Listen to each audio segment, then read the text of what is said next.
An original new show here in Jacksonville explores the complex legacy of an influential Black leader who rose from slavery to become an educator and a presidential advisor.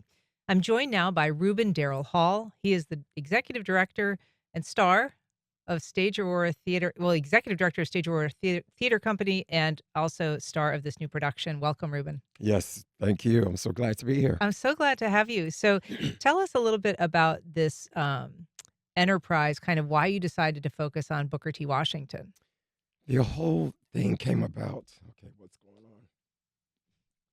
Pause to take a quick break, little on? throat clearing. Yes, I was at Milwaukee Repertory Theater performing in The Color Purple. It was during Tech Week that we had a break, and I wanted to go back to the room. We had been at the theater all day long, so that 2 hour dinner break, I said, I'll walk back to my room. I flipped on the television. It was on PBS. I love Good man. documentaries. All right. Exactly. I gave that plug. And the Roosevelt's documentary is playing. And just those minutes that I was in the room, the commentator, I believe it was Ken Burns, had mentioned that in 1901, Booker T. Washington dined with President Theodore Roosevelt at the White House. But then it was all the uproar that came after it because a so-called Negro or black man had dinner with a white man. And I just thought that was so, it's all in my show. That's why they have to come to the show. I don't want to give too much away, but I just couldn't believe that that happened in 1901. And at the time, it was still, 2019 or 2018 when I had done The Color Purple at Milwaukee Rep.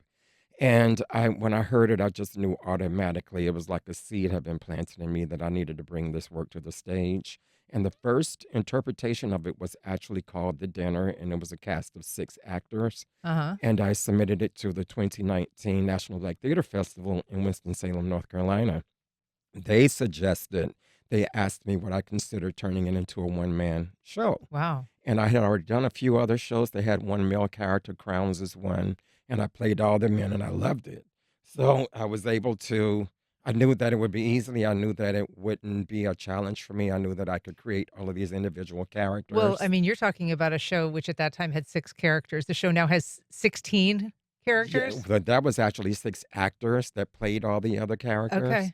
So now, yes, I'm one actor playing 16 characters. That's I'm playing all the other a degree characters. of difficulty much greater than even just Then, playing 6, right? yes, So, first of all, what is the range of characters? I mean, you play, not just, male characters, you play female characters, you yes. play, One of my favorite female characters is Mrs. Ruffner. mhm. And it's funny, her last name is Ruffner, but she was very strict with all of the servants who served her.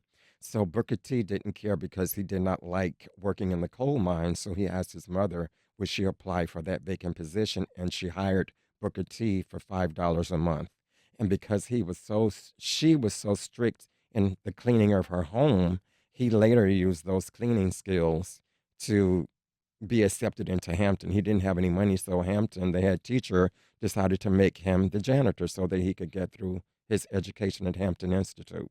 So some people will know, Booker T. Washington for his book Up from Slavery. Yes. He also, of course, founded the Tuskegee Institute, which is now Tuskegee University. Yes. But his, legacy is somewhat complicated. Some people, have taken issue, obviously, with him being a little bit more accommodating of Jim Crow laws and perhaps a little bit Mm. more willing to take a slow walk on some, civil rights progress.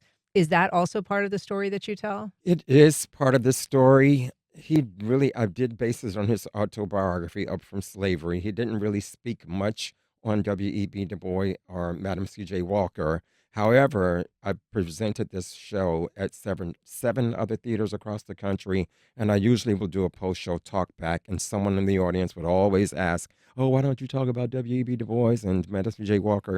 And of So course, they were some of his more vocal critics. yes, and so yes, and some people labeled him a sellout, that kind of thing.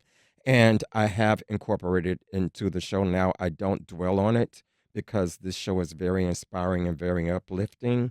And it's about enlightenment and it's about overcoming obstacles and it's about maintaining and obtaining perseverance. So I tend to dwell on those moments. but I do mention them in the show now. And so we should say this is at Stage Aurora. I mean, it's a Stage Aurora production, but it's actually going to be produced here at WJCT Yes, Studios this Sunday. this Sunday. And Yes. so it's a live taping as well. Is that right? Yes, Yeah. yes, it's being taped here, and I think mostly what I want to get across is that this is not me standing in one spot giving a lecture on Booker T. Washington. This is an artistic journey. There are visual projections.